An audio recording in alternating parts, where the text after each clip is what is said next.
देखिए आज हम डिस्कशन करेंगे इक्विपोटेंशियल सरफेस के बारे में, है ना।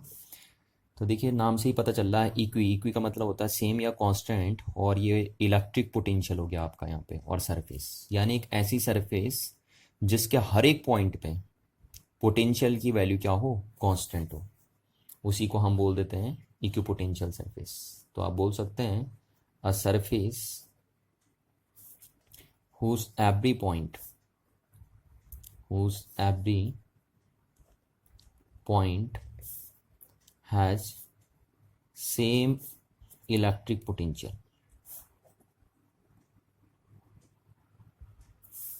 that's called, क्या हो जाएगा आपका, इक्वी पोटेंशियल सरफेस।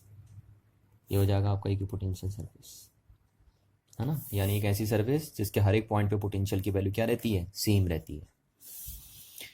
अच्छा, अब आपको पहले एक मैं बात बता दूं, देखिए थोड़ी सी बात करें हम कि अगर एक पॉइंट चार्ज है क्यू, तो ये अपने से आर डिस्टेंस पे किसी पॉइंट पी पे कितना पोटेंशियल बनाता है, यह हमने कैलकुलेट कर लिया पहले, और देखा है कि जो पी पॉइंट पे पोटेंशियल बनाएगा ये पॉइंट चार्ज, वो बनाएगा 1/4πε0 q upon r, where r is the distance of observation point from the source charge.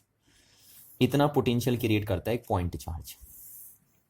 तो अगर स्पेस में ये मैं यहाँ पे एक पॉइंट चार्ज सपोज क्यू ले लूँ, और इस क्यू चार्ज से R1 डिस्टेंस पे देखो, R1 डिस्टेंस पे, तो यहाँ पे जो पोटेंशियल बनेगा वो इतना बन जाएगा।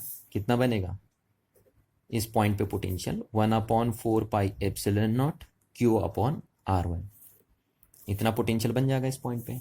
तो सिमिलरली अगर मैं दूसरा पॉइंट इस सोर्स चार्ज से भी R1 डिस्टेंस पे ले लेता हूँ, तीसरा पॉइंट भी सोर्स चार्ज से R1 डिस्टेंस पे ले लेता हूँ, और चौथा पॉइंट भी ऐसे ले लिया, इस तरीके से ये जो सारे पॉइंट मैं दिखा रहा हूँ ये सोर्स चार्ज से क्या है, सेम डिस्टेंस पे रखें। यानी ये सारे पॉइंट की डिस्टेंस सोर्स चार्ज से कितनी है, R1 है। तो अगर इस पॉइंट का पोटेंशियल ये है, इस पॉइंट पे जो पोटेंशियल है due to this source charge, अगर वो ये है, तो इस पॉइंट पे भी कितना पोटेंशियल होगा, इतना ही होगा। इस पॉइंट पे कितना पोटेंशियल होगा, अगेन यही होगा। तो यानी इन सारे पॉइंट पे पोटेंशियल क्या है, सेम है, क्योंकि ये सारे पॉइंट सेंटर से इक्वल डिस्टेंस पे हैं। ठीक, तो इसलिए इन सारे पॉइंट पोटेंशियल क्या बनेगा, सेम बनेगा। अब अगर मैं इन सारे पॉइंट को ज्वाइन कर दूं एक लोकस के थ्रू, है ना, लोकस मतलब कर्व के थ्रू, ये सारे पॉइंट मैंने ज्वाइन कर दिए, तो इस सरफेस, ये हमारे पास एक सरफेस बन गई, या लोकस आप इसे बोल सकते हो, ये सरफेस बन गई। और इस सरफेस के हर एक पॉइंट पे अगर आप चेक करके देख लेंगे तो पोटेंशियल की वैल्यू क्या रहेगी, सेम रहेगी। अगर मैं बोलूं सपोज यहाँ पे पोटेंशियल 100 वोल्ट है, तो यहाँ भी 100 होगा, यहाँ पे भी 100 होगा, यहाँ पे भी 100 वोल्ट होगा। That's why it is known as equipotential surface, equipotential surface. तो आपको पता चला कि पॉइंट चार्ज के लिए जो इक्विपोटेंशियल सरफेस बनती है वो कैसी बनती है, स्फेरिकल सरफेस टाइप की बनती है, स्फेरिकल शेप की बनती है ना। जो इक्विपोटेंशियल सरफेस होती है पॉइंट चार्ज की, वो किस शेप की होती है, स्फेरिकल शेप की।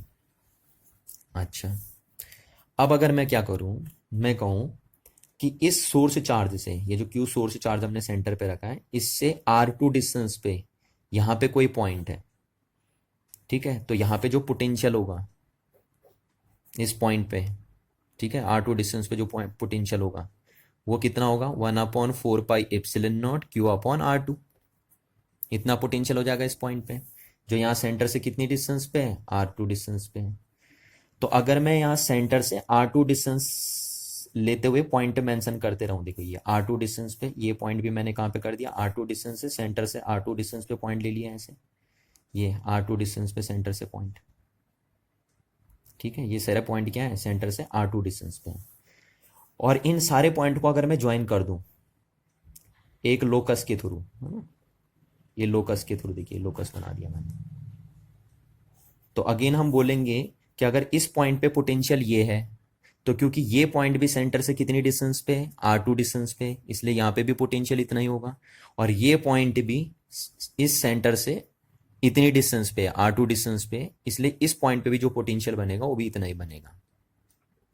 तो इसलिए हम इसको भी क्या बोल सकते हैं, इसको भी हम बोल सकते हैं ये इक्विपोटेंशियल सरफेस है। क्या है, इक्विपोटेंशियल सरफेस। ठीक है, इतनी बात आपको नजर आ गई कि ये भी एक इक्विपोटेंशियल सरफेस है। तो ऐसी ये फर्स्ट इक्विपोटेंशियल सरफेस है, ये सेकंड इक्विपोटेंशियल सरफेस है। अच्छा, अब मैंने आपको एक रिलेशन बताया था कि electric field is a negative gradient of potential. ये रिलेशन मैंने आपको प्रूफ करवाया था, है ना, और बोला था electric field is a negative gradient of potential. तो यहां पे मैंने आपको एक बात बताई थी क्लियरली कि ये जो डी आर है वो क्या है, वो है distance between two equipotential surfaces. ठीक है, ये बात मैंने आपको पहले भी बता दी थी जब मैंने प्रूफ करवाया था, तो वहां पे मैंने बात आपको बताई थी कि ये जो डी आर है वो distance between two equipotential surfaces है। ठीक, और जो डी बी है वो क्या है, वो है potential difference between two equipotential surfaces. दो इक्विपोटेंशियल सरफेस के बीच में पोटेंशियल का डिफरेंस है ये डीबी, और ई इलेक्ट्रिक फील्ड की इंटेंसिटी है। ठीक है, तो यहां पे ये बात आपको ध्यान रखनी है। तो आप यहाँ पे जो माइनस साइन बताता है वो माइनस साइन क्या बताता था, आपको अगर याद हो तो इस माइनस साइन का सिग्निफिकेंस भी मैंने आपको वहां बताया था, और बोला था कि ये जो माइनस साइन है वो बताता है कि इलेक्ट्रिक फील्ड की डायरेक्शन में पोटेंशियल डिक्रीज करता है। यानी जिधर को इलेक्ट्रिक फील्ड की डायरेक्शन होती है उस डायरेक्शन में पोटेंशियल की वैल्यू डिक्रीज करती है। तो अगर आप इस पॉइंट चार्ज को यहाँ पे देखेंगे और देखेंगे कि इस पॉइंट चार्ज का जो बनाया हुआ इलेक्ट्रिक फील्ड है वो किधर को है, तो आपको पता है पॉइंट चार्ज का बनाया हुआ electric field radially outward direction में होता है। इस तरीके से हो जाएगा, है ना, पॉइंट चार्ज का बनाया हुआ इलेक्ट्रिक फील्ड ऐसे चले जाएगा रेडियली आउटवर्ड। तो इसका मीनिंग है कि जब हम अंदर से बाहर की तरफ को जाएंगे, इसमें इस सिस्टम के अंदर से बाहर की तरफ को जाएंगे तो हम इलेक्ट्रिक फील्ड की डायरेक्शन में चलेंगे, और इलेक्ट्रिक फील्ड की डायरेक्शन में चलने से पोटेंशियल क्या होता है, डिक्रीज होता है।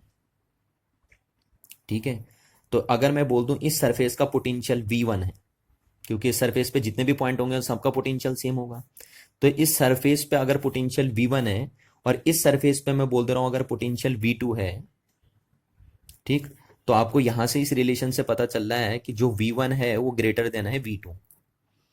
क्यों, क्योंकि जैसे जैसे आप आगे चलते रहोगे इलेक्ट्रिक फील्ड की डायरेक्शन में चलते रहोगे पोटेंशियल की वैल्यू क्या होती रहती है, डिक्रीज होती रहती है। तो इसलिए इस सरफेस पे जितने भी पॉइंट पड़ेंगे उनका पोटेंशियल क्या होगा, कम होगा as compare to those point which lie over this surface. तो इतनी बात हमें समझ में आई यहाँ पे। अच्छा, अब सपोज मैं बोलता हूं कि इन दोनों सरफेस के बीच में जो पोटेंशियल का डिफरेंस है ना, इन दोनों सरफेस के बीच में जो पोटेंशियल का डिफरेंस है वो डेल्टा वी है। ठीक है ना, कितना है, डेल्टा वी है। ये मैंने बोल दिया कि सपोज इन दोनों सरफेस के बीच में जो पोटेंशियल का डिफरेंस है वो डेल्टा वी है। तो यहां से अगर मैं बोलूं कि मेरे को थर्ड इक्विपोटेंशियल सरफेस बनानी है, सपोज कौन सी बनानी है, दो इक्विपोटेंशियल सरफेस तो मैंने बना दी, और इन दो इक्विपोटेंशियल सरफेस के बीच में जो पोटेंशियल का डिफरेंस है उसको मैं बोल दे रहा हूं डेल्टा वी। अब मैं आपसे यहां पूछ रहा हूं कि मेरे को अगर सपोज थर्ड इक्विपोटेंशियल सरफेस बनानी है और वो इस तरीके से बनानी है कि जो थर्ड इक्विपोटेंशियल सरफेस बने उसके बीच में और सेकेंड इक्विपोटेंशियल सरफेस के बीच में जो पोटेंशियल डिफरेंस वो वी ही रहे। ठीक है, मैं कह रहा हूं कि हमें क्या बनानी है, एक थर्ड इक्विपोटेंशियल सरफेस बनानी है। दो तो हम बना चुके हैं, और थर्ड इक्विपोटेंशियल सरफेस इस तरीके से हमें बनानी है कि जो सेकेंड सरफेस और थर्ड सरफेस के बीच में पोटेंशियल का डिफरेंस हो वो अगेन डेल्टा वी रहे जितना यहां था। तो आप उसे कैसे ड्रॉ करेंगे, देखिए कैसे उसे ड्रॉ करेंगे। ठीक है, तो आप यहां देखिए जरा इस रिलेशन से आइए, डीबी इक्वल्स टू ईडीआर बन गया आपका, है ना, डीबी इक्वल्स टू क्या बन गया, ईडीआर। अब आपको इसको कांस्टेंट रखना है, इसको कांस्टेंट रखना है। तो आपको ध्यान रखना है कि अगर ये ज्यादा हो गया तो इसको कम करना पड़ेगा आपको, और अगर ये कम हो गया, ये ज्यादा हो गया तो इसको कम करना पड़ेगा आपको, क्योंकि इसको आपको कांस्टेंट रखना है। यानी आप ये बोल सकते हो कि E is equals to DB over D R था, तो यहां से अगर आप बोलते हो कि डेल्टा वी कांस्टेंट रखना अगर आपको, है ना, डेल्टा वी क्या रखना है, कांस्टेंट रखते हुए चलना है, तो E is inversely proportional to 1 delta R बन गया, है ना, E is inversely proportional to delta R आपका बन गया।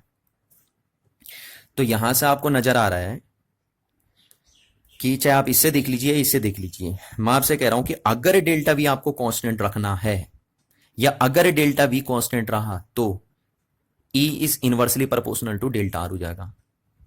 यानी हम कह सकते हैं कि अगर हमें डेल्टा वी कांस्टेंट रखना है तो अगर ई जहां ज्यादा होगा वहां डेल्टा आर कम करना पड़ेगा हमें, और या अगर डेल्टा आर कहीं क्या है ज्यादा है तो वहां ई कम करना पड़ेगा। अब देखिए ई का कंट्रोल हमारे हाथ में नहीं है, ई का कंट्रोल तो चार्ज के हाथ में है ना, ये जो चार्ज है वो बना रहा है ई। तो हमारे हाथ में सिर्फ किसका कंट्रोल है, डी आर का कंट्रोल है। ठीक है, और अगर हमें इस पोटेंशियल डिफरेंस को मेंटेन रखना है तो जहां अगर ई ज्यादा होगा तो वहां हम डी आर को कम कर देंगे, और अगर जहां ई ज्यादा होगा तो वहां हम डी आर को कम कर देंगे। तो इस तरीके से आपको नजर आ रहा है इस रिलेशन से कि अगर आपको पोटेंशियल डिफरेंस है ना, ये क्या था, potential difference between two equipotential surface, तो दो इक्विपोटेंशियल सरफेस के बीच में अगर आपको पोटेंशियल डिफरेंस मेंटेन रखना है तो अगर ई ज्यादा है तो डी आर को आपको कम करना पड़ेगा, और अगर ई कम है तो डी आर को आपको बढ़ाना पड़ेगा। इस बात का आप ध्यान रखेंगे। तो वही मैं बोल रहा हूं यहां पे कि अगर हमने दो इक्विपोटेंशियल सरफेस तो बना दी और इन दोनों इक्विपोटेंशियल सरफेस के बीच में जो पोटेंशियल का डिफरेंस है वो कितना रखा हमने, डेल्टा वी रखा है। ये देखिए डेल्टा वी रखा है। तो अब मेरे को थर्ड इक्विपोटेंशियल सरफेस बनानी है, और वो इस तरीके से बनानी है कि जो सेकंड सरफेस और थर्ड सरफेस के बीच में पोटेंशियल का डिफरेंस आए वो अगेन डेल्टा वी आए। यानी मैं चाहता हूं कि मेरा पोटेंशियल डिफरेंस क्या रहे, कांस्टेंट रहे, है ना। तो हमें जो थर्ड इक्विपोटेंशियल सरफेस बनानी है वो किस तरीके से बनानी है, वो इस रिलेशन को ध्यान में रखते हुए बनानी है। और ये रिलेशन ये कह रहा है कि अगर आपको पोटेंशियल डिफरेंस मेंटेन रखना है तो इलेक्ट्रिक फील्ड अगर बढ़ गया तो डी आर कम करना पड़ेगा, और अगर ई कम हो गया तो डी आर को बढ़ाना पड़ेगा। तो देखिए हम जैसे जैसे सोर्स चार्ज से आगे चलते रहते हैं वैसे वैसे क्या होते रहता है, इलेक्ट्रिक फील्ड की वैल्यू क्या होती रहती है, कम होती रहती है ना, ई कम होते रहता है। तो अगर ई कम होते रहा और आपको डी भी क्या रखना है, कांस्टेंट बना के रखना है, तो आपको डी आर बढ़ाना पड़ेगा, है ना। अगर ये कम हो रहा है आगे चलते चलते, जैसे आप इससे आगे चलते जा रहे हो, बाहर की तरफ को चलते जा रहे हो, तो ई कम होते जा रहा है। आपको पता है इलेक्ट्रिक फील्ड क्या होते रहता है, कम होते रहता है जैसे जैसे आप इससे दूर जाते रहते हो। तो ई अगर कम होते रहा और आपको डी भी मेंटेन रखना है तो आपको डी आर बढ़ाना पड़ेगा। क्या बढ़ाना पड़ेगा, डी आर बढ़ाना पड़ेगा। यानी अब इन दोनों के बीच में पहले गैप इतना था, ये गैप था, तो अब गैप थोड़ा सा ज्यादा होना चाहिए। इस तरीके से मैं बना दूंगा, देखिए थर्ड इक्विपोटेंशियल सरफेस इस तरीके से बन जाएगी, ये बन जाएगी ऐसे करके, है ना। अब गैप बढ़ जाएगा और ये बन गया एक ऐसी इक्विपोटेंशियल सरफेस जिसका पोटेंशियल कितना है, V3। ठीक है, और V2 और V3 के बीच में भी पोटेंशियल डिफरेंस कितना है, डेल्टा V।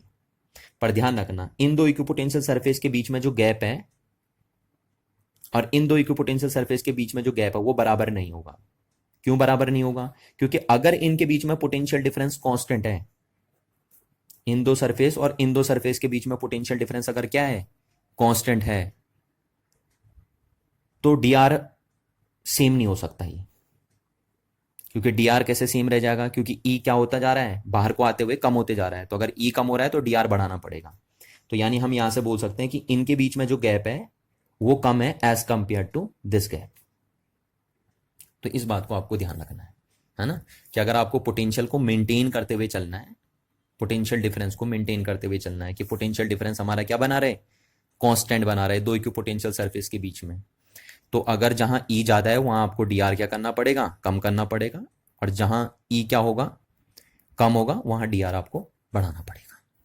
इस बात को आप ध्यान रखेंगे, ठीक है। तो आइए इसी बात को मैं नोट करके आपको बता देता हूं, है ना। तो इस बात को हम पॉइंट करके लिख लेते हैं कि क्या है। देखिए ई इक्वल्स टू हमारा था D B over D R, और अगर हम बोल लें कि if D B is constant, अगर आपको डी बी कॉन्स्टेंट रखना है, यानी potential difference between two equipotential surface अगर आपको कॉन्स्टेंट रखना है तो ई इज इनवर्सली प्रोपोर्शनल हो जाएगा डी आर के। ठीक है, तो यहां से आप बोल सकते हैं कि यानी क्या है, इलेक्ट्रिक फील्ड स्ट्रांग होगा जहां इक्विपोटेंशियल सरफेस के बीच में गैप कम होगा। ये इक्विपोटेंशियल सरफेस के बीच का एक गैप तो है। क्या बोला था मैंने डी आर को, मैंने बोला था D R is a distance between two equipotential surface. तो अगर दो इक्विपोटेंशियल सरफेस के बीच में डिस्टेंस कम है या गैप कम है तो वहां इलेक्ट्रिक फील्ड की इंटेंसिटी क्या होगी, ज्यादा होगी। ठीक, और जहां दो इक्विपोटेंशियल सरफेस के बीच में गैप ज्यादा हो गया वहां इलेक्ट्रिक फील्ड की इंटेंसिटी क्या हो जाएगी, कम हो जाएगी। तो इस तरीके से हम बोल सकते हैं कि इफ ई इज स्ट्रॉन्ग, अगर किसी रीजन में ई स्ट्रॉन्ग है तो डी आर विल बी क्या होगा, वहां क्या होगा, D R will be small, है ना। और दैट इज हम बोल सकते हैं कि that is the separation of equipotential surfaces, equipotential surfaces will be smaller. ये तो बोल रहे हम कि जहां ई स्ट्रांग हो गया वहां दो इक्विपोटेंशियल सरफेस के बीच में जो गैप होगा वो क्या हो जाएगा, कम हो जाएगा। ठीक है, यानी हम बोल सकते हैं कि वहां पे इक्विपोटेंशियल सरफेस क्या आ जाएंगी, नजदीक नजदीक आ जाएंगी। ठीक है ना। तो 10 हम बोल सकते हैं कि equipotential surfaces are closer in the region of strong electric field, यानी जिस रीजन में इलेक्ट्रिक फील्ड क्या होगा, स्ट्रांग होगा, उस रीजन में इक्विपोटेंशियल सरफेस के बीच में जो गैप होगा वो कम देखने को आपको मिलेगा। तो जहां इक्विपोटेंशियल सरफेस नजदीक नजदीक होंगी इसका मतलब वहां क्या है, इलेक्ट्रिक फील्ड ज्यादा है। और जहां इक्विपोटेंशियल सरफेस दूर दूर होंगी इसका मतलब वहां इलेक्ट्रिक फील्ड की इंटेंसिटी क्या है, कम है ना। आप इसे भी देख सकते हैं, देखिए जैसे यहाँ इक्विपोटेंशियल सरफेस के बीच में क्या था, गैप क्या था, कम था, तो यहाँ इलेक्ट्रिक फील्ड की इंटेंसिटी क्या है, ज्यादा है। और यहाँ इक्विपोटेंशियल सरफेस के बीच में गैप ज्यादा हो गया तो यहाँ इलेक्ट्रिक फील्ड की इंटेंसिटी क्या हो जाएगी, कम हो जाएगी। अगर एक और इक्विपोटेंशियल सरफेस बनाए जैसे, तो अब गैप और ज्यादा बढ़ जाएगा। अगर मेरे को अभी भी जो चौथी इक्विपोटेंशियल सरफेस अगर मैं बनाऊं और तीसरी और चौथी इक्विपोटेंशियल सरफेस के बीच में अभी भी मेरे को पोटेंशियल डिफरेंस का गैप अगर डेल्टा वी रखना है तो अब मेरे को तीसरी और चौथी इक्विपोटेंशियल सरफेस के बीच में गैप काफी बढ़ाना पड़ेगा। क्यों गैप बढ़ाना पड़ा हमें, गैप इसलिए बढ़ाना पड़ा, ये देखिए गैप बढ़ जाएगा, ये गैप इसलिए बढ़ाना पड़ा क्योंकि यहाँ इलेक्ट्रिक फील्ड की इंटेंसिटी क्या हो गई, कम हो गई। तो आप देख रहे हो कि इक्विपोटेंशियल सरफेस के बीच में अगर गैप ज्यादा है तो वहां इलेक्ट्रिक फील्ड की इंटेंसिटी क्या आ रही है, कम आ रही है। और जहां गैप कम है वहां इलेक्ट्रिक फील्ड की इंटेंसिटी क्या है, ज्यादा है। तो इस बात को आपको नोट करके रखना है, बहुत इंपॉर्टेंट बात यह है, आगे आपके बहुत काम आने वाली चीज। अच्छा, तो ये तो था कि एक पॉइंट चार्ज के लिए इक्विपोटेंशियल सरफेस कैसे ड्रॉ करते हैं, है ना। और ये मैंने इस तरीके से एक पॉइंट चार्ज के लिए इक्विपोटेंशियल सरफेस ड्रॉ करी है कि जो दो इक्विपोटेंशियल सरफेस के बीच में पोटेंशियल डिफरेंस बन रहा है वो कांस्टेंट बन रहा है ना, कांस्टेंट बनाते हुए बना रहे हैं। तो कांस्टेंट रहते हुए जब भी आप बनाएंगे तो आप गैप बराबर नहीं रखेंगे, इस बात का आप ध्यान रखेंगे, है ना। जैसे मैंने ये कहा था कि ये पॉइंट चार्ज हमारे पास, और इस पॉइंट चार्ज में मैंने पहली इक्विपोटेंशियल सरफेस ये बनाई, ठीक है। अब मैं दूसरी इक्विपोटेंशियल सरफेस बना रहा हूं तो सपोज मैंने ये बना दी दूसरी इक्विपोटेंशियल सरफेस, ठीक। अब अगर इस सरफेस और इस सरफेस के बीच में पोटेंशियल डिफरेंस dB है तो मैं जो अगर थर्ड सरफेस बना रहा हूं, थर्ड इक्विपोटेंशियल सरफेस बना रहा हूं, अगर मेरे को थर्ड और सेकंड के बीच में भी पोटेंशियल डिफरेंस dB चाहिए तो मैं जो थर्ड सरफेस बनाऊंगा उसमें थोड़ा गैप ज्यादा रखूंगा। ये देखिए ये गैप ज्यादा रखूंगा मैं उसमें। क्यों गैप ज्यादा रखूंगा, अगर यहाँ पोटेंशियल डिफरेंस dB है तो यहाँ पे भी कितना है, फिर dB है। तो यहाँ गैप मैंने ज्यादा क्यों रखा, क्योंकि यहाँ फील्ड कम है। तो अगर फील्ड कम है, ई कम है, तो डेल्टा आर क्या करना पड़ेगा, बढ़ाना पड़ेगा आपको, ताकि डेल्टा बी क्या बना रहे, कांस्टेंट बना रहे। इस बात को आपको समझना है बहुत ज्यादा तरीके से, अच्छे ढंग से इस बात को समझिए, है ना। या जैसे मेरे को और अगर एक इक्विपोटेंशियल सरफेस बनानी है और फिर डेल्टा बी कांस्टेंट रखते हुए बनानी है तो अब मैं गैप और ज्यादा बढ़ा दूंगा। देखिए इस तरीके से बढ़ा दिया मैंने गैप, और गैप बढ़ा दिया, क्योंकि अगर डेल्टा बी कांस्टेंट रखना है तो ई कम पड़ रहा है ना, जैसे जैसे आगे चल रहे हो वैसे ई कम पड़ रहा है, तो डेल्टा आर क्या करते रहना है, बढ़ाते रहना आपको। इस बात का आप ध्यान रखेंगे, ठीक है। तो यहां से आप बोल सकते हैं कि जो हमारा पॉइंट चार्ज का बनाया हुआ इलेक्ट्रिक फील्ड है और उसमें अगर हम इक्विपोटेंशियल सरफेस बनाते हैं तो कैसी आती हैं, कोसेंट्रिकल स्फेरिकल शेप की होती हैं। तो यहां से हम बोल सकते हैं कि 10 इक्विपोटेंशियल सरफेसेस, है ना, equipotential surfaces for an isolated, एक ही चार्ज, हाँ ध्यान रखना, आइसोलेटेड चार्ज आर कैसी हैं, कोसेंट्रिक स्फेरिकल सरफेसेस। इस बात का ध्यान रखना आपको, कोसेंट्रिक स्फेरिकल सरफेस टाइप की है। देखिए कोसेंट्रिक इसलिए बोल रहे हैं क्योंकि सबका सेंटर एक ही है, ठीक है। अच्छा, अब अगर मैं बोलूं जैसे कि मेरे पास ये यूनिफॉर्म इलेक्ट्रिक फील्ड है, कहीं पे ये यूनिफॉर्म इलेक्ट्रिक फील्ड है और ई से हमने इसे दिखा दिया है। यूनिफॉर्म इलेक्ट्रिक फील्ड को आपको पता है कैसे दिखाते हैं आप, पैरेलल इलेक्ट्रिक फील्ड लाइन से रिप्रेजेंट करते हैं। तो पैरेलल इलेक्ट्रिक फील्ड लाइन से अगर मैंने यहाँ यूनिफॉर्म इलेक्ट्रिक फील्ड रिप्रेजेंट करा है और मैं बोल रहा हूँ यहाँ पे इक्विपोटेंशियल सरफेस ड्रॉ करिए इस रीजन में, तो आप क्या करेंगे, आप ऐसे प्लेन काट देंगे, ठीक है, इस तरीके से आप प्लेन काट देंगे, ये इस तरीके से आप प्लेन काट देंगे, तो ये आपके क्या बन जाएंगे, इक्विपोटेंशियल सरफेसेस बन जाएंगे, ठीक है ना। इस तरीके के जो प्लेन आप काटते हो वो इक्विपोटेंशियल सरफेस बन जाएंगे। तो यूनिफॉर्म इलेक्ट्रिक फील्ड में इक्विपोटेंशियल सरफेस कैसे बनाते हैं, इस तरीके से आप बनाते हैं, ऐसे प्लेन शेप में काट देते हैं आप, है ना। और अगर मैं बोलूं कि इस पॉइंट, ये जो 3 पॉइंट, अगर सपोज मैं एक्स वाई जेड बोल दूं और इनको ए बी सी बोल दूं, तो हमें पता है कि जो एक्स पॉइंट का पोटेंशियल होगा और वाई पॉइंट का पोटेंशियल होगा और जेड पॉइंट का पोटेंशियल होगा, ये बराबर होगा क्योंकि इक्विपोटेंशियल सरफेस है। और ए पॉइंट का पोटेंशियल बी पॉइंट के पोटेंशियल और बी पॉइंट का पोटेंशियल सी पॉइंट के पोटेंशियल के बराबर होगा क्योंकि तीनों इक्विपोटेंशियल सरफेस पे हैं। और अगर मैं आपसे पूछूं कि इन दोनों में से किस सरफेस के पास ज्यादा पोटेंशियल है और किस सरफेस के पास कम पोटेंशियल है, तो भी आप इस रिलेशन से बता सकते हो, है ना। Electric field is a negative gradient of potential से, क्योंकि इलेक्ट्रिक फील्ड इधर को चल रहा है और जिधर को इलेक्ट्रिक फील्ड चलता है उधर पोटेंशियल की वैल्यू क्या होती है, डिक्रीज होती है। तो हम बोल सकते हैं कि जो सेकंड सरफेस है वो लो पोटेंशियल वाली है और जो फर्स्ट सरफेस है वो हाई पोटेंशियल वाली है, यानी सेकंड सरफेस का पोटेंशियल लेस है किसके कंपैरिजन में, फर्स्ट पोटेंशियल के कंपैरिजन, फर्स्ट सरफेस के पोटेंशियल के कंपैरिजन में। यानी यहां जितने भी पॉइंट हैं उनका पोटेंशियल हाई है और यहां जितने भी पॉइंट हैं उनका पोटेंशियल लो है, ठीक। तो ये हायर इक्विपोटेंशियल सरफेस बन गई, ये लोअर इक्विपोटेंशियल सरफेस बन गई और ये और भी ज्यादा लो इक्विपोटेंशियल सरफेस बन जाएगी क्योंकि जिस डायरेक्शन में इलेक्ट्रिक फील्ड बढ़ रहा है उस डायरेक्शन में पोटेंशियल की वैल्यू क्या करेगी, डिक्रीज करेगी। तो हम देख लेते हैं प्रॉपर्टीज ऑफ इक्विपोटेंशियल सरफेस, है ना। ये एक नंबर में ऑब्जेक्टिव क्वेश्चन में पूछी जाती है, इसलिए इंपॉर्टेंट आपको उनको ध्यान से पढ़ना है। 1 नंबर ऑब्जेक्टिव में आती है सीबीएसई बोर्ड में। तो अब हम यहाँ हेडिंग लिख लेते हैं, properties of equipotential surfaces, equipotential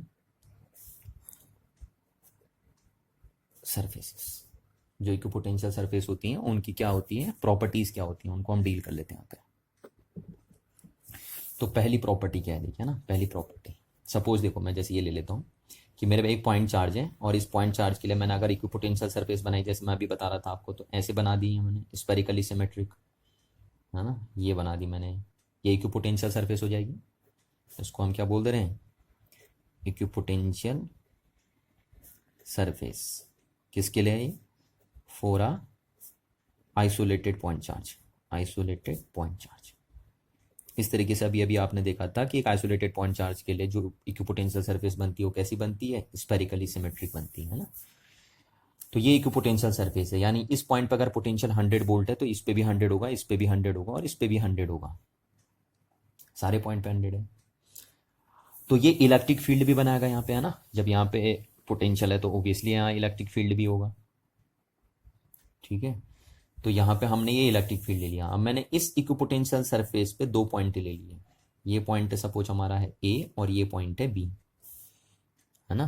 तो ये दोनों पॉइंट इलेक्ट्रिक फील्ड के पॉइंट भी माने जाएंगे क्योंकि यहाँ इलेक्ट्रिक फील्ड भी है ही, तो हम बोल देंगे ये दोनों पॉइंट क्या है हमारे, इलेक्ट्रिक फील्ड के पॉइंट्स भी, ठीक है ना। ये दोनों पॉइंट इलेक्ट्रिक फील्ड के पॉइंट भी बोले जाते हैं।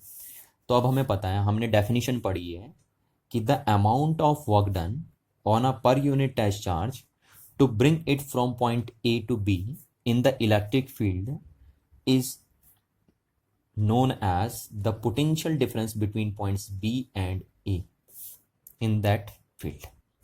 ये बोला जाता है, ये डेफिनेशन हमने पढ़ी है कि जो भी वर्क डन होता है पर यूनिट टेस्ट चार्ज पे उसको A पॉइंट से B पॉइंट तक ले जाने में इलेक्ट्रिक फील्ड में, वो किसके इक्विवेलेंट होता है? Potential difference point B and A in the electric field.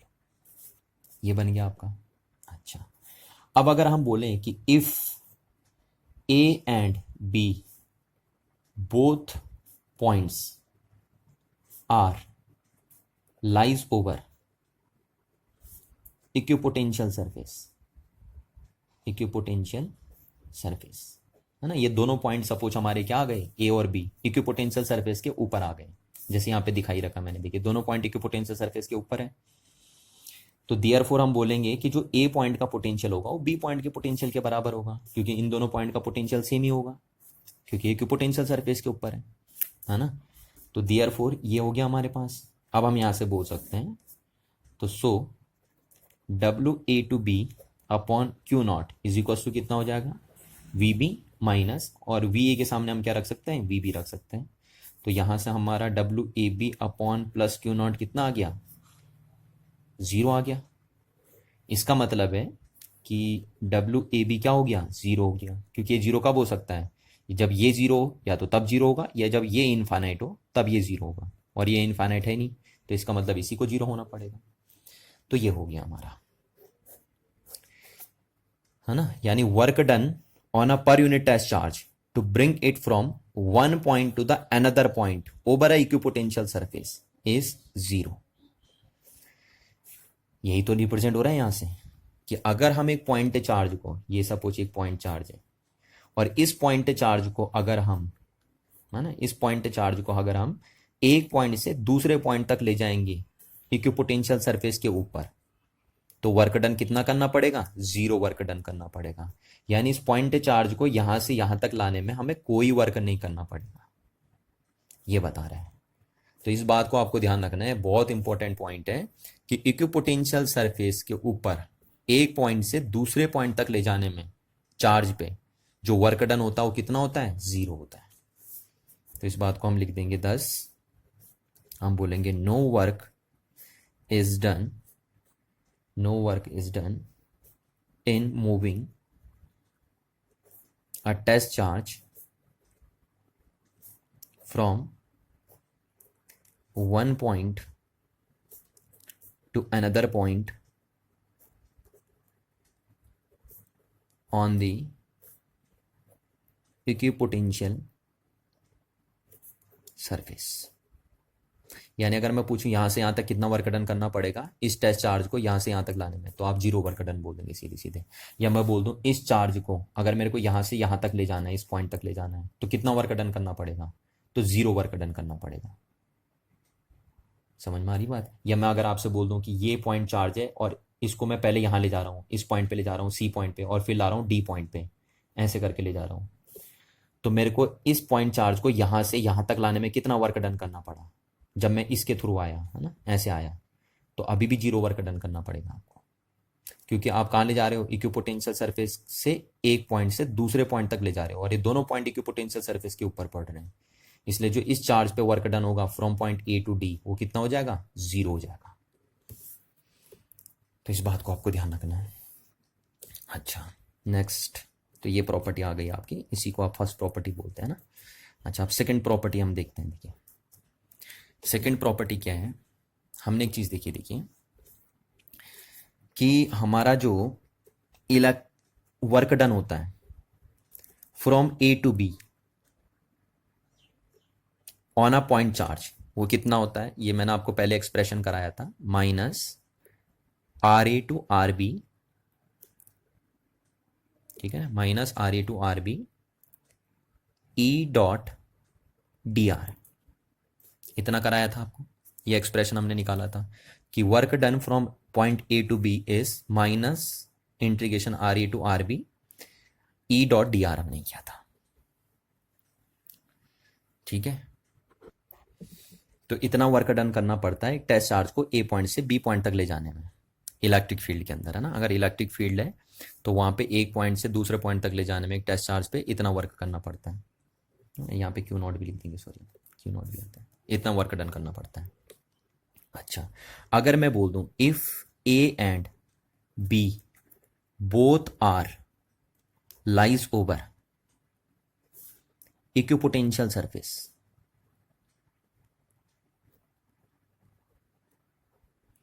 अब अगर हमने बोल दिया कि जो ए और बी पॉइंट थे ना, ये तो ए बी पॉइंट कहाँ थे, इलेक्ट्रिक फील्ड के थे, तो इलेक्ट्रिक फील्ड में ए पॉइंट से बी पॉइंट तक ले जाने में इतना वर्क डन करना पड़ता आपको। तो अगर मैं बोल दूं कि ए और B both points are lie over the equipotential surfaces, यानी ये दोनों पॉइंट अब हमारे इक्विपोटेंशियल सरफेस के ऊपर पड़ गए, तो क्या होगा, ये आगे हो गए, जैसे दोनों दोनों पॉइंट इक्विपोटेंशियल सरफेस के ऊपर पड़ गए तो क्या होगा, तो वर्क डन अभी अभी आपने पढ़ा है, therefore work done is equals to 0 हो जाएगा।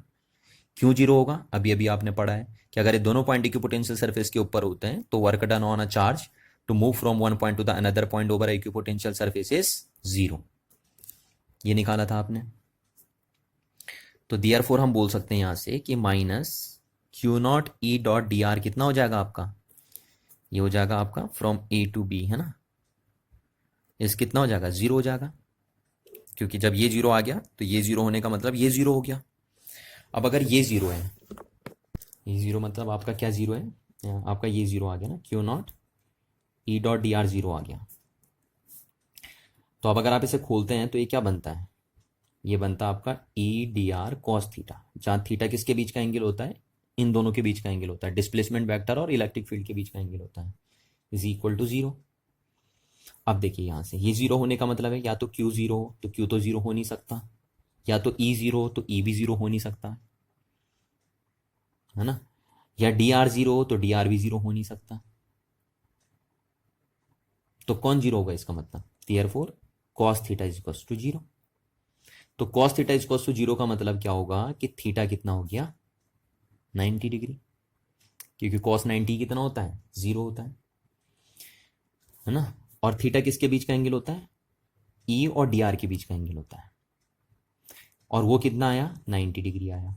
इसका मतलब क्या है कि जो इलेक्ट्रिक फील्ड होगा वो इक्विपोटेंशियल सरफेस पे हमेशा नॉर्मली ओरिएंटेड होगा, ठीक है, यानी electric field is always be perpendicular to D R vector, ये दोनों एक दूसरे के परपेंडिकुलर होंगे, ई एंड डी आर क्या होंगे, एक दूसरे के परपेंडिकुलर होंगे,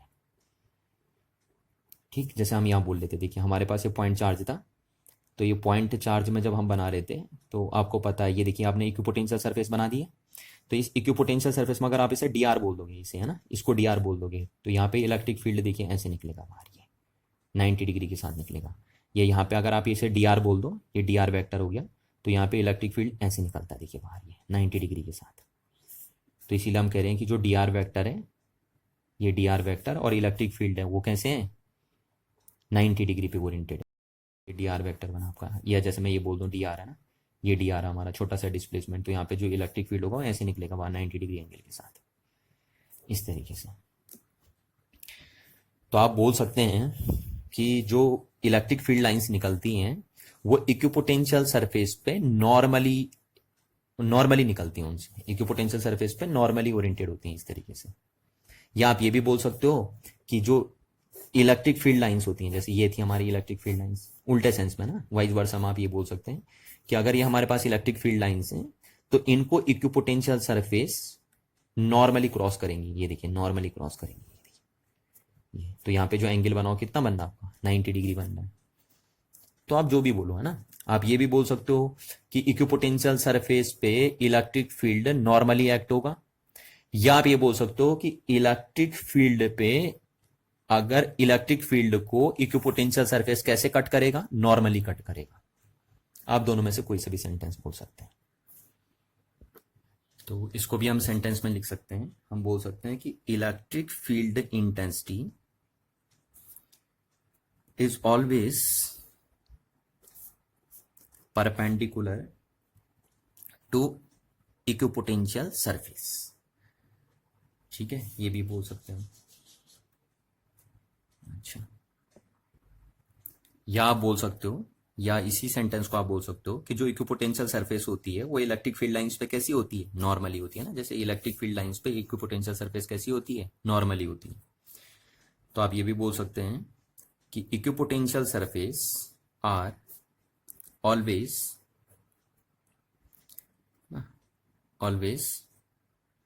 परपेंडिकुलर टू फील्ड लाइंस। देखिए दोनों में से कोई सा भी सेंटेंस बोल सकते हैं आप, जो मैंने पहला सेंटेंस बनाया वो इसके हिसाब से बनाया, और करके जो दूसरा सेंटेंस बनाया वो इसके हिसाब से बनाया कि जो इलेक्ट्रिक फील्ड लाइंस होती हैं वो इक्विपोटेंशियल सरफेस पे नॉर्मली एक्ट करती हैं, और दूसरा आप बोल सकते हैं कि इलेक्ट्रिक फील्ड लाइंस पे इक्विपोटेंशियल सरफेस परपेंडिकुलर ओरिएंटेड होती है। तो ये दूसरी प्रॉपर्टी आपने देख ली, पहली प्रॉपर्टी ये थी और दूसरी प्रॉपर्टी आपने ये देख ली इक्विपोटेंशियल सरफेस की। अच्छा, अब हम बात करते हैं third property of equipotential surface. किसकी बात करते हैं? Third property of equipotential surface. तो वो प्रॉपर्टी आपकी है कि two equipotential surface never intersect to each other, है ना। दो इक्विपोटेंशियल सरफेस कभी भी एक दूसरे को क्या नहीं करेंगी? कट नहीं करेंगी। देखिए जैसे मैंने बोल दिया, एक इक्विपोटेंशियल सरफेस ये है और इसका पोटेंशियल है 100 वोल्ट, है ना। तो यानी यहाँ पे 100 वोल्ट है, यहाँ भी 100 वोल्ट है, यहाँ भी 100 वोल्ट है, यहाँ भी 100 वोल्ट है। और दूसरी इक्विपोटेंशियल सरफेस ये बना दी मैंने, और ये है 200 वोल्ट की। तो इसका मतलब यहाँ पोटेंशियल 200, यहाँ 200, यहाँ 200, यहाँ 200, यहाँ 200 होना चाहिए। तो हम बोल रहे हैं कि दो इक्विपोटेंशियल सरफेस क्या नहीं करती? इंटरसेक्ट नहीं करती कभी भी। क्यों नहीं करती? क्योंकि अगर ये इंटरसेक्ट करेंगी एक दूसरे को तो इंटरसेक्शन पॉइंट पे दो पोटेंशियल शो होंगे, है ना। यानी इंटरसेक्शन पॉइंट पे पोटेंशियल 100 वोल्ट भी हो सकता है और इंटरसेक्शन पॉइंट पे पोटेंशियल 200 वोल्ट भी हो सकता है, जो कि पॉसिबल ही नहीं है। क्यों पॉसिबल नहीं है? क्योंकि आपने इसे इक्विपोटेंशियल सरफेस बोला है, तो यहां पे या तो पोटेंशियल 100 ही होना चाहिए या 200 ही होना चाहिए, और जबकि इंटरसेक्शन पॉइंट क्या दिखाएगा? यहाँ पे 100 भी दिखाएगा और 200 भी दिखाएगा। तो ये पॉसिबल ही नहीं है क्योंकि आपने इक्विपोटेंशियल सरफेस ड्रॉ करी है। तो इस तरीके से आप बोल सकते हैं कि two equipotential surfaces can not intersect with each other, एक दूसरे को इंटरसेक्ट नहीं करेंगी। क्यों? क्योंकि अगर ये इंटरसेक्ट करेंगी तो इंटरसेक्शन पॉइंट पे टू पोटेंशियल शो करेंगी, जो पॉसिबल नहीं है। लिख देता हूं मैं यहां पे कि if two equipotential surfaces intersect each other, अगर ये दोनों एक दूसरे को क्या कर देंगी? इंटरसेक्ट कर देंगी, तो क्या होगा? Then at the point of intersection,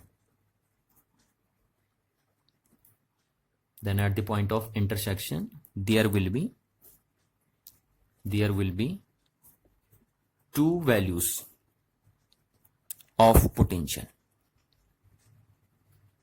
है ना, which is not possible, ये पॉसिबल ही नहीं हो पाएगा आपके पास। ठीक है, ये क्या नहीं हो पाएगा? पॉसिबल ही नहीं हो पाएगा आपके पास। तो ये प्रॉपर्टीज आपने देखी इक्विपोटेंशियल सरफेस की। अच्छा, यहाँ पे एक बात मैं और बता दूं आपको, है ना। यहाँ पे कभी कभी क्या होता है, हम बोल रहे हैं कि अगर ये इक्विपोटेंशियल सरफेस है, देखिए ये इक्विपोटेंशियल सरफेस है, तो इस पे जो इलेक्ट्रिक फील्ड लाइंस निकलेंगी इससे बाहर या अंदर आएंगी, वो हमेशा नॉर्मली आएंगी, इस तरीके से आएंगी, मतलब ऐसे निकलेंगी electric field lines equipotential surface से। तो कभी क्या आपसे अगर आप पूछा जाए कि क्या इलेक्ट्रिक फील्ड, अगर ये इक्विपोटेंशियल सरफेस है तो क्या इलेक्ट्रिक फील्ड लाइंस ऐसे नहीं निकल सकती बाहर सरफेस से? नॉर्मली नहीं, नॉर्मल ना निकल के ऐसे नहीं निकल सकती बाहर। तो देखिए, अगर इक्विपोटेंशियल सरफेस से इलेक्ट्रिक फील्ड लाइंस नॉर्मल ना निकल के, है ना, नॉर्मल ना निकल के ऐसे बाहर निकले, थीटा एंगल बनाते हुए निकले, सपोज कितना एंगल बनाते हुए? थीटा एंगल बनाते हुए निकले, तो क्या होगा?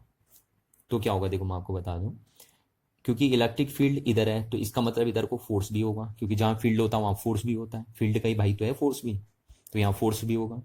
अच्छा, अगर ये फोर्स, तो इसके दो कंपोनेंट बनेंगे, एक बनेगा एफ साइन थीटा और दूसरा बनेगा एफ कॉस थीटा। ठीक। अच्छा, अब अगर मैं यहाँ पे एक पॉइंट चार्ज को रख दूं, यहाँ पे इस पॉइंट पे अगर मैं एक पॉइंट चार्ज को रख दूं, तो ये कंपोनेंट तो इसको इधर ले जाएगा, इस पॉइंट चार्ज को, ठीक, और ये कंपोनेंट इसको इधर ले जाएगा। तो ये जो एफ कॉस थीटा का कंपोनेंट है वो इस चार्ज पे वर्क कर देगा और इसको एक पॉइंट से दूसरे पॉइंट तक ले जाएगा वर्क इक्विपोटेंशियल सरफेस के ऊपर। ये देखिए इक्विपोटेंशियल सरफेस है ना, तो ये कंपोनेंट क्या करेगा, इस टेस्ट चार्ज को इक्विपोटेंशियल सरफेस में एक पॉइंट से दूसरे पॉइंट तक ले जाएगा, और इक्विपोटेंशियल सरफेस से एक पॉइंट तक दूसरे पॉइंट तक ले जाएगा, तो इसको वर्क डन करना पड़ेगा। तो इसको कितना वर्क डन करना पड़ेगा? एफ कॉस थीटा, यानी फोर्स इंटू डिस्प्लेसमेंट, यही तो वर्क डन करना पड़ेगा, और वो वर्क डन किसके बराबर होगा, 0 के बराबर होगा ना, क्योंकि पोटेंशियल सरफेस के ऊपर वर्क डन कितना होता है, 0 होता है, तो 0 हो गया। तो 0 होने का मतलब क्या है, क्या F 0 है, नहीं। क्या DR 0 है, नहीं। तो कौन 0 है, इसका मतलब थीटा 0 है। तो थीटा 0 होने का मतलब थीटा कितना होना चाहिए, 90 होना चाहिए। तो ये देखिए थीटा 90 होना चाहिए। वही बात हमने बताई थी आपको कि इसलिए अगर कोई बोलता भी है कि इधर को इलेक्ट्रिक फील्ड लाइंस ऐसे ना निकल के ऐसे निकलेंगी तो क्या होगा, तो तब भी थीटा 90 होगा। इसका मतलब ऐसा होता ही नहीं कोई फोर्स, हमेशा ऐसे ही निकलता है फोर्स, तो फील्ड लाइंस भी ऐसी निकलेंगी फिर हमेशा। ठीक। और एक और प्रॉपर्टी होती है इक्विपोटेंशियल सरफेस की, तो वो मैं आपको नहीं बता रहा हूँ, वो मैं आपको यहाँ बता चुका हूँ। देखो उसको मैंने कॉमन बात में कर दिया था, यहाँ पे कर दिया था ना। तो आप चाहो तो इसको फोर्थ प्रॉपर्टी बना के लिख सकते हो। ये fourth property of equipotential surface हो गई, ठीक है ना। तो मैं इसको फोर्थ अलग से प्रॉपर्टी बना के नहीं लिख रहा हूँ, ये प्रॉपर्टी मैं आपको पहले समझा चुका हूँ यहाँ पे। तो आप इसको फोर्थ प्रॉपर्टी बना के लिख सकते हो इलेक्ट्रिक इक्विपोटेंशियल सरफेस की। तो ये 4 प्रॉपर्टी आपने देख ली इक्विपोटेंशियल सरफेस की। कौन कौन सी देखी, पहली प्रॉपर्टी आपने देखी इक्विपोटेंशियल सरफेस की कि इक्विपोटेंशियल सरफेस में अगर एक चार्ज को आप 1 पॉइंट से अनदर पॉइंट तक ले जाते हो तो आपको कितना वर्क डन करना पड़ता है, 0 वर्क डन करना पड़ता है। ठीक। दूसरी बात आपने देखी कि जो इलेक्ट्रिक फील्ड लाइंस होती हैं वो इक्विपोटेंशियल सरफेस से हमेशा कैसे निकलती हैं, बाहर, नॉर्मली बाहर निकलती हैं, या कैसे इक्विपोटेंशियल सरफेस के अंदर आती हैं, नॉर्मली अंदर आती हैं, है ना। बाहर भी निकलेंगी तो सरफेस से नॉर्मली निकलेंगी, और अंदर भी आएंगी तो नॉर्मली अंदर आएंगी। अच्छा, तीसरी प्रॉपर्टी आपने देखी कि इक्विपोटेंशियल सरफेस क्या नहीं करेंगी, इंटरसेक्ट नहीं करेंगी, क्योंकि अगर ये इंटरसेक्ट कर गई तो इंटरसेक्शन पॉइंट पे 2 पोटेंशियल शो करेगा, जो कि पॉसिबल ही नहीं है, क्योंकि एक सरफेस पे तो एक ही पोटेंशियल होगा ना। आप उसे इक्विपोटेंशियल सरफेस बोल रहे हैं तो एक पॉइंट पे एक ही पोटेंशियल होना चाहिए। और चौथी प्रॉपर्टी आपने ये देखी, है ना, कि अगर 2 इक्विपोटेंशियल सरफेस के बीच में पोटेंशियल डिफरेंस कांस्टेंट है, तो जहां 2 इक्विपोटेंशियल सरफेस के बीच में गैप क्या देखने को मिलेगा, कम देखने को मिलेगा, वहां इलेक्ट्रिक फील्ड की इंटेंसिटी क्या हो जाएगी, ज्यादा हो जाएगी। यानी जहां इक्विपोटेंशियल सरफेस नजदीक नजदीक होंगी, यानी ये जहां कम होगा, वहां ई क्या होगा, ज्यादा होगा। तो जहां इक्विपोटेंशियल सरफेस कम क्लोजर होंगे एक दूसरे के, वहां इलेक्ट्रिक फील्ड की इंटेंसिटी उस रीजन में क्या होगी, हाई होगी। देखिए अब लास्ट बात अगर मैं कर दूं आपसे, तो इसमें हम लास्ट बात करते हैं कि आपने देखा कि अगर आपके पास एक आइसोलेटेड पॉइंट चार्ज है तो उसके लिए आपने इक्विपोटेंशियल सरफेस ऐसी ड्रॉ करी है ना, स्फेरिकली सिमेट्रिक ड्रॉ करी। उसके बाद अगर आपने देखा कि यूनिफॉर्म इलेक्ट्रिक फील्ड अगर आपके पास है तो वहां पे इक्विपोटेंशियल सरफेस ऐसी ड्रॉ करते हैं, आप प्लेन शेप में ड्रॉ करते हैं, ऐसे प्लेन काट देते हैं आप। तो अगर आप थर्ड चीज मैं आपसे पूछूं कि draw the equipotential surface for an electric dipole, तो आप किस तरीके से ड्रॉ करेंगे, है ना। यहाँ पे देखिए मैंने आपसे क्वेश्चन पूछा, ये आप अगर देखेंगे 2018 का सीबीएसई बोर्ड का पेपर, तो उसमें भी ये क्वेश्चन आया था कि ड्रॉ, 1 नंबर का क्वेश्चन था, ड्रॉ दी इक्विपोटेंशियल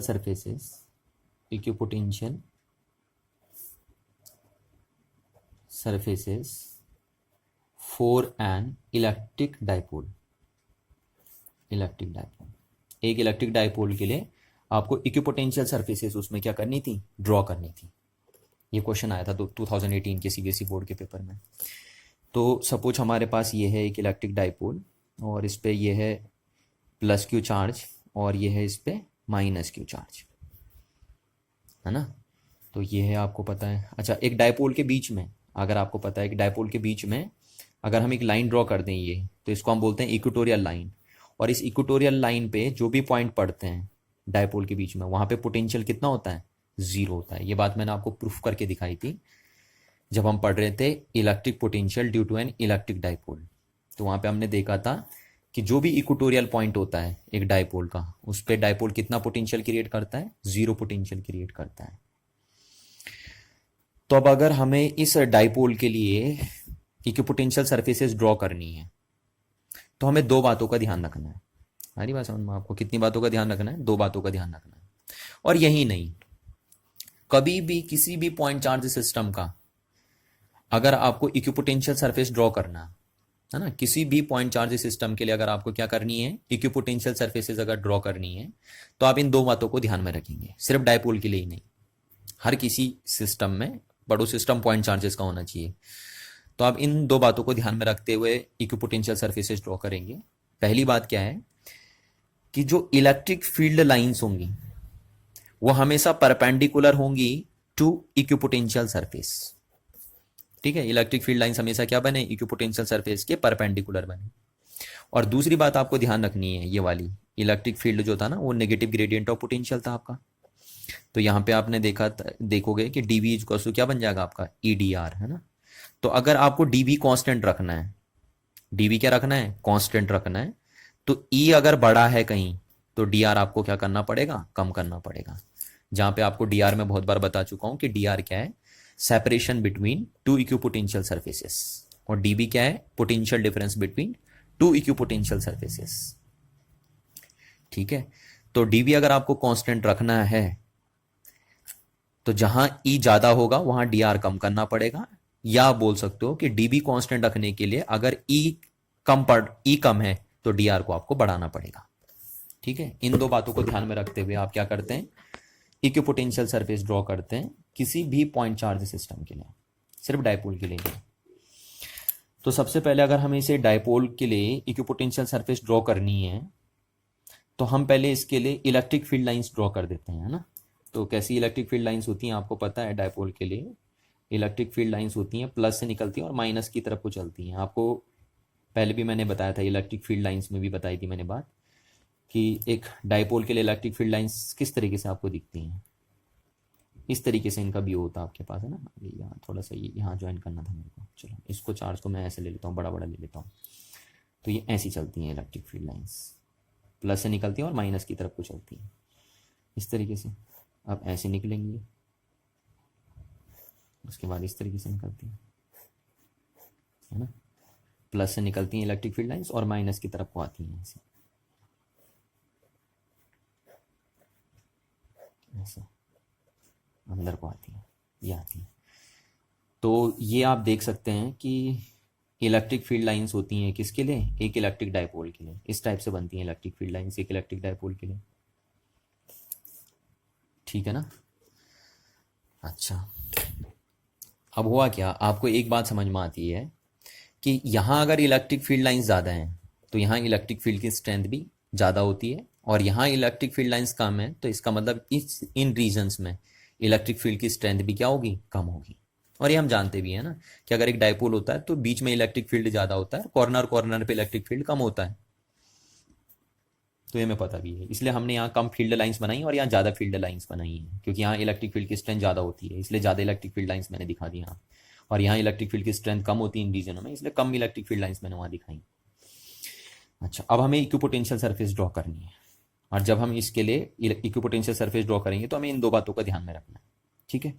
अच्छा, एक बात मैंने अभी आपको बताई थी पहले कि एक अगर पॉइंट चार्ज हमारे पास होता है तो उसके लिए जो हम इक्विपोटेंशियल सरफेस बनाते हैं वो कैसी होती हैं, स्फेरिकली सिमेट्रिक होती है ना। तो ये भी हमारे लिए पॉइंट चार्जेस ही हैं, तो हमें इनके लिए जब इक्विपोटेंशियल सरफेस बनाएंगे तो वो भी आपकी स्फेरिकली सिमेट्रिक होंगी। तो देखिए हमने बना दी पहली इक्विपोटेंशियल सरफेस इसके लिए, ये बना दी मैंने स्फेरिकली सिमेट्रिक, ठीक है, पहली इक्विपोटेंशियल सरफेस बनी। अच्छा, अब दूसरी इक्विपोटेंशियल सरफेस जब हमें बनानी है तो क्या करना है, तो ध्यान रखना कि यहाँ ये देखिए मैंने ऐसे कर दिया, देखिए ये दूसरी इक्विपोटेंशियल सरफेस बना रहा हूँ इधर। तो आपको ध्यान रखना है कि यहाँ अगर गैप कम है तो यहाँ आपको गैप बढ़ाना पड़ेगा, ठीक, क्योंकि आपको डीबी को क्या रखना है, मेंटेन रखना ना। क्योंकि अगर डीबी यहाँ कितना है, सपोज 2 वोल्ट है तो यहाँ भी कितना रहना चाहिए, 2 वोल्ट रहना चाहिए। तो आपको ये बात ध्यान रखनी है, यहाँ देखिए ये गैप बढ़ाना पड़ेगा आपको, सॉरी ये गोली बनेगा ना, बिल्कुल स्फेरिकली बनेगा, मेरा स्फेयर नहीं बना, आप स्फेयर ही बनाएंगे इसको, ये देखिए इस तरीके से बन जाएगा आपका। यहाँ गैप कम है तो यहाँ गैप आपको बढ़ाना पड़ेगा, क्योंकि एक इक्विपोटेंशियल सरफेस ये है और एक इक्विपोटेंशियल सरफेस ये है, ठीक है। और ये जो डी आर होता है इन दो इक्विपोटेंशियल सरफेस के बीच की क्या होती है, डिस्टेंस होती है। तो यहाँ इलेक्ट्रिक फील्ड की स्ट्रेंथ ज़्यादा है इस रीजन में, और इस रीजन में इलेक्ट्रिक फील्ड की स्ट्रेंथ क्या है, कम है। तो जहां इलेक्ट्रिक फील्ड की स्ट्रेंथ ज़्यादा होगी वहां डी आर को हम क्या कर देंगे, कम कर देंगे। देखिए हमने यहाँ डी आर कम कर दिया, गैप कम कर दिया ना दो इक्विपोटेंशियल सरफेस के बीच में, क्योंकि यहाँ ई ज़्यादा था, क्यों? क्योंकि हमें डीवी को क्या रखना था, मेंटेन रखना था ना। मेंटेन क्या मतलब कि यहाँ अगर इन दोनों के पॉइंट्स के बीच में पोटेंशियल डिफरेंस 2 वोल्ट है तो इन दोनों पॉइंट्स के बीच में पोटेंशियल डिफरेंस कितना होना चाहिए, 2 वोल्ट होना चाहिए ना। तभी तो ये सरफेस कैसी रह पाएगी, इक्विपोटेंशियल सरफेस रह पाएगी। ठीक है। अच्छा, तीसरी हम ड्रॉ करते हैं यहाँ से। ये देखिए मैं तीसरी इक्विपोटेंशियल सरफेस ड्रॉ कर रहा हूँ, तो फिर वही यहाँ मैंने गैप कम कर दिया तो इधर मेरे को गैप बढ़ाना पड़ेगा। ये सर्कल टाइप का बनेगा ना, थोड़ा सा मेरा सर्कल नहीं बनना, आप सर्कल टाइप का बनाएंगे इसे, बिल्कुल एकदम स्फेरिकली सिमेट्रिक होता है। तो ये देखिए आप बिल्कुल सर्किल टाइप बनाएंगे, इनको सर्किल जैसे बनाएंगे। मेरे सर्किल नहीं बनने पर सर्किल जैसे बनेंगे। और ध्यान रखना यहाँ गैप कम तो फिर यहाँ गैप ज़्यादा, क्योंकि यहाँ इलेक्ट्रिक फील्ड की स्ट्रेंथ ज़्यादा है। ठीक है ना, तो यहाँ इलेक्ट्रिक फील्ड की स्ट्रेंथ कम है, इसलिए यहाँ हमने डी आर कम कर दिया, यहाँ डी आर बढ़ा दिया। जहाँ ई ज़्यादा वहाँ डी आर कम, तो यहाँ ई ज़्यादा तो इसलिए डी आर कम, ताकि इन दो पॉइंट्स के बीच पोटेंशियल डिफरेंस क्या रहे, कांस्टेंट रहे, है ना। और कांस्टेंट रहने से क्या होगा, इस पॉइंट पे अगर पोटेंशियल सपोज 100 वोल्ट है तो इस पे भी कितना रहेगा, फिर 100 वोल्ट रहेगा। ठीक है, इस तरीके से आपको ड्रॉ करनी है। अच्छा, एक और अगर हम ड्रॉ कर दें तो इस तरीके से आप ड्रॉ कर सकते हैं, देखिए। और ये बिल्कुल आपके सर्कल जैसे बनेंगे। ठीक है ना, मेरे सर्कल नहीं बन पा रहे हैं, आप सर्कल जैसे बनाएंगे नहीं, बिल्कुल एकदम ये। अच्छा, ऐसे ही इसके लिए भी ड्रॉ करेंगे हम, देखिए ये बन जाएंगे पोटेंशियल। और वही बात ध्यान में रखते हुए चलानी है आपको कि इधर गैप कम तो उधर गैप ज़्यादा। देखिए जैसे मैं ड्रॉ कर रहा हूँ बिल्कुल इसी तरीके से आपको ड्रॉ करते रहेंगे।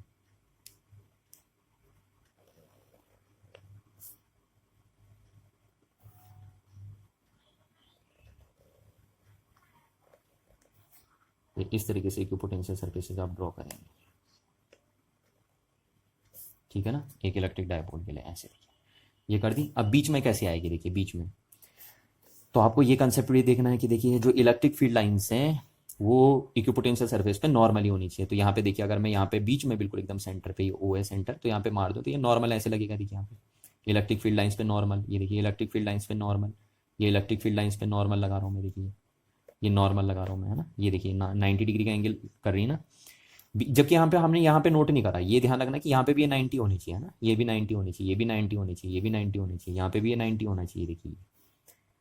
ठीक है, यहाँ पे भी 90 होना चाहिए। इसीलिए मैं कह रहा था ये स्पेरिकली बनानी है आपको, ताकि हर बार वो 90 बन जाएगा खुद ही, अगर आप इसे स्पेरिकली बनाते हैं तो देखिए हमने बना दी। अब अगर हम ये लाइन ड्रॉ कर दें पूरी की पूरी ऐसे करके, तो ये इक्विपोटेंशियल सरफेस बन जाएगी। ठीक है, और इस सरफेस का पोटेंशियल कितना होगा, 0, क्योंकि आपको पता है जो इलेक्ट्रिक डायपोल होता है वो अपने इक्वेटोरियल पॉइंट पे कितना पोटेंशियल बनाता है, 0 पोटेंशियल बनाता है। तो इस टाइप से आपको एक लाइन जैसी दिखेगी इक्विपोटेंशियल सरफेस। ठीक, ये एक बार अलग से भी क्वेश्चन आया था कि अगर एक इलेक्ट्रिक डायपोल है तो उसके सेंटर पॉइंट पे जो इक्विपोटेंशियल सरफेस होती है उसका व्यू कैसे होता है। तो उसका व्यू एक स्ट्रेट लाइन जैसा व्यू होता है, आपको ध्यान रखना। और उस सरफेस पे जो पोटेंशियल की वैल्यू होगी वो 0 होगी, आपको याद है, क्योंकि डायपोल के इक्वेटोरियल पॉइंट पे पोटेंशियल 0 होता है। तो इस तरीके से एक इलेक्ट्रिक डायपोल के लिए आप क्या ड्रॉ कर देंगे, इक्विपोटेंशियल सरफेसेस ड्रॉ कर देंगे। ठीक है। अच्छा, अब सिमिलरली अगर मैं यहां से आपसे पूछूं कि आप इक्विपोटेंशियल सरफेस ड्रॉ करिए एक pair of similar point charge के लिए, तो आप कैसे ड्रॉ करेंगे, देखिए यहाँ पे ना, यहाँ पे मैं क्वेश्चन लिख देता हूं कि draw equipotential surfaces for a pair of similar point charges, similar point charges. यानी अब आपके दोनों चार्ज क्या हैं, सेम है, मैग्नीट्यूड में भी सेम है और नेचर में भी सेम है, यानी दोनों प्लस हैं या फिर दोनों माइनस हो गए, और दोनों पे चार्ज का अमाउंट भी क्या है, सेम है। तो जैसे मेरे पास सपोज एक चार्ज ये हो गया, ये हमने ले लिया प्लस क्यू, और दूसरा भी हो गया प्लस क्यू, है ना। जैसे मैं प्लस क्यू के लिए बना रहा हूँ आप माइनस क्यू के लिए बना सकते हैं। आप इसके लिए भी बना सकते हैं कि अगर एक प्लस क्यू हो और दूसरा +3 क्यू हो, तब भी आप ड्रॉ कर सकते हैं, कोई दिक्कत नहीं आएगी। बस यही कंसेप्ट याद रख के चलने आपको। ठीक है, जो दो कंसेप्ट मैंने बताए आपको। तो अब ये हमारे पास क्या है, system of similar point charges. ठीक है, 2 पॉइंट चार्जेस हैं, सिमिलर है, मैग्नीट्यूड में भी सेम है और नेचर में भी सेम है, साइन में भी सेम है, मतलब। अब इनके लिए हमें क्या ड्रॉ करनी है, इक्विपोटेंशियल सरफेस ड्रॉ करनी है। तो मैंने आपको बताया है कि किसी भी पॉइंट चार्ज के लिए अगर आपको इक्विपोटेंशियल सरफेस ड्रॉ करनी है तो ये बातें ध्यान रखनी है। तो इन्हीं 2 बातों को ध्यान में रखते हुए हम बनाएंगे, है ना, इसके लिए इक्विपोटेंशियल सरफेसेस। तो हम सबसे पहले इनकी इलेक्ट्रिक फील्ड लाइंस ड्रॉ कर देते हैं। तो आपको पता अगर दोनों चार्ज सेम होते हैं तो बिल्कुल बीच में इलेक्ट्रिक फील्ड 0 होता है, अच्छा, तो अगर यहाँ फील्ड जीरो है तो जरूरी नहीं है पोटेंशियल भी जीरो हो, ठीक है ना। आपको ये बात ध्यान रखनी है, आपने फॉर्मूला पढ़ा है। तो अगर ई कहीं जीरो है तो इसका मतलब D B over D R zero है। और जीरो कब होगा, ये जीरो कब होगा, जब ये कांस्टेंट होगा, क्योंकि कांस्टेंट का ही डिफरेंशिएशन कितना होता है, जीरो होता है। तो इसका मतलब है कि अगर ई जीरो है तो यानी वी क्या है, कांस्टेंट है, ठीक है। तो यहाँ पे इलेक्ट्रिक फील्ड अगर जीरो है भी तो अगर वी क्या है, यहाँ पे कांस्टेंट है, वी कांस्टेंट है यहाँ पे, ठीक है ना। वी जीरो नहीं होगा, ये जरूरी नहीं है कि ई अगर जीरो हो गया तो देयर फोर वी भी जीरो होगा ही होगा, ऐसा जरूरी नहीं है। ई जीरो है तो वी कांस्टेंट होता है। और ये टाइप इस केस में आपने देखा कि यहाँ पे क्या था, यहाँ पे ई जीरो नहीं था बट वी जीरो था। इस केस में आपने देखा है ना कि अगर एक इलेक्ट्रिक डायपोल होता है तो उसके इक्वेटोरियल पॉइंट पे पोटेंशियल जीरो होता है बट इलेक्ट्रिक फील्ड जीरो नहीं होता। यहाँ पढ़े तो अब देखिए हम इसके लिए इलेक्ट्रिक फील्ड लाइंस ड्रॉ कर देते हैं पहले। तो क्योंकि यहाँ पे फील्ड जीरो है तो यहाँ पे फील्ड लाइंस भी नहीं होंगी, तो ऐसे बनाएंगे आप इलेक्ट्रिक फील्ड लाइंस। आपको ड्रॉ करनी सिखाई थी मैंने पहले कि अगर टू सिमिलर चार्जेस हो तो उनके लिए इलेक्ट्रिक फील्ड लाइंस कैसे ड्रॉ करते हैं ना, इस तरीके से ड्रॉ करनी सिखाई थी आपको। देखिए हम इस तरीके से ड्रॉ करते हैं।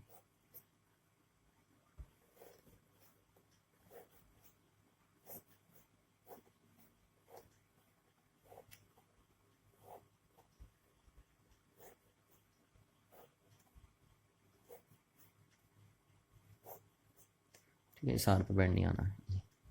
इस तरीके से आप ड्रॉ कर देंगे इलेक्ट्रिक फील्ड लाइंस, ठीक है।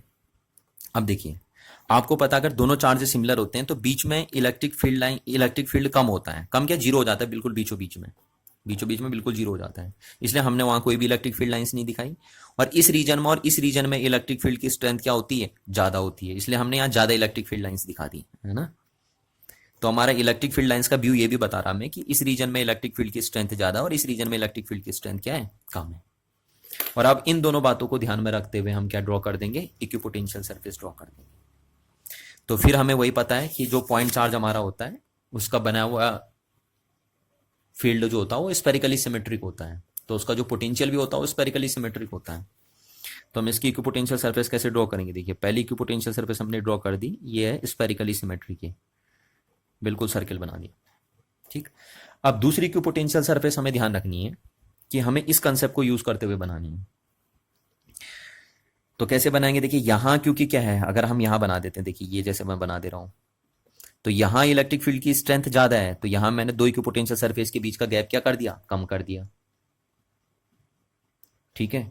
तो यहां हमें गैप बढ़ाना पड़ेगा क्योंकि यहां फील्ड कम है ना, तो यहां फील्ड कम है इसलिए मैंने गैप बढ़ा दिया। देखिए ये गैप बढ़ा दिया, देख रहे हैं ना, ये देखिए गैप बढ़ा दिया हमने, ठीक है। ये इक्विपोटेंशियल सरफेस बन गई। अच्छा नेक्स्ट इक्विपोटेंशियल सरफेस ऐसी बन जाएगी, देखिए इस तरीके से गैप और बढ़ा दिया मैंने, ठीक है, ये बढ़ा दिया देखिए गैप। क्यों, क्योंकि देखो अगर इन दो पॉइंट्स के बीच पोटेंशियल डिफरेंस कितना है, डीबी, तो इन दो पॉइंट्स के बीच भी कितना होना चाहिए, डीबी होना चाहिए ना, कांस्टेंट रहना चाहिए ना पोटेंशियल डिफरेंस। ये मैं आपसे बार बार कहता हूं किसके बीच का पोटेंशियल डिफरेंस है, potential difference between two equipotential surface है। तो यहां अगर पोटेंशियल डिफरेंस डीबी है तो यहां भी कितना रहना चाहिए, डीबी। अगर यहां डीबी है तो यहां भी कितना रहना चाहिए, डीबी रहना चाहिए। तो वो तभी रह पाएगा डीबी कांस्टेंट जब अगर ई ज्यादा हो तो वहां डी आर कम कर देना है। तो यहाँ ई ज्यादा था इसलिए हमने यहाँ डी आर कम कर दिया, ठीक है। अब इसके लिए भी ड्रॉ करते हैं हम, देखिए ऐसी ये पहली इक्विपोटेंशियल सरफेस बन गई। दूसरी इक्विपोटेंशियल सरफेस कैसी बनानी, यहाँ गैप कम तो यहाँ गैप ज्यादा है, ये गैप ज्यादा देखिए, और बनेगी स्पेरिकली सिमेट्रिक है ना। ये देखिए यहाँ गैप कम तो यहाँ गैप ज्यादा, इस टाइप से हमने बना दी, ठीक है। अब देखिए अब टच तो कर नहीं सकती दो इक्विपोटेंशियल सरफेसेस, ये हमने आपको पहले भी बता दिया था। तो अब जो नेक्स्ट इक्विपोटेंशियल सरफेस बनेगी वो इस टाइप से बनेगी, देखिए ये ऐसे आएगी नेक्स्ट इक्विपोटेंशियल सरफेस, इस टाइप से आएगी, ये बन जाएगी नेक्स्ट इक्विपोटेंशियल सरफेस। तो इस तरीके से बनती है आपकी इक्विपोटेंशियल सरफेसेस। तो इन व्यूज को आप ध्यान से देखेंगे और इनकी प्रैक्टिस करेंगे बनाने की, है ना, क्योंकि बोर्ड में डायरेक्ट क्वेश्चन पूछे जाते हैं। तो ये ध्यान से देखिए आप इन चीज़ों को कि कैसे ड्रॉ करते हैं equipotential surfaces for a system of point charges के लिए, चाहे वो डायपोल की बात हो या सिस्टम के अंदर दोनों सिमिलर चार्जेस की बात हो रही हो।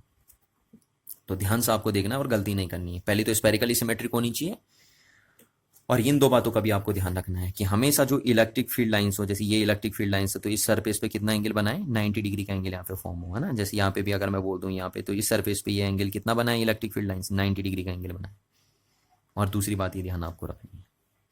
तो ठीक है, अगर आप ये दो कंसेप्ट अपने दिमाग में बिठा के रखते हैं इक्विपोटेंशियल सरफेस ड्रॉ करते समय, तो फिर आपका कभी भी इक्विपोटेंशियल सरफेस ड्रॉ करने में आपको क्या नहीं आएगी, दिक्कत नहीं आएगी। Thank you.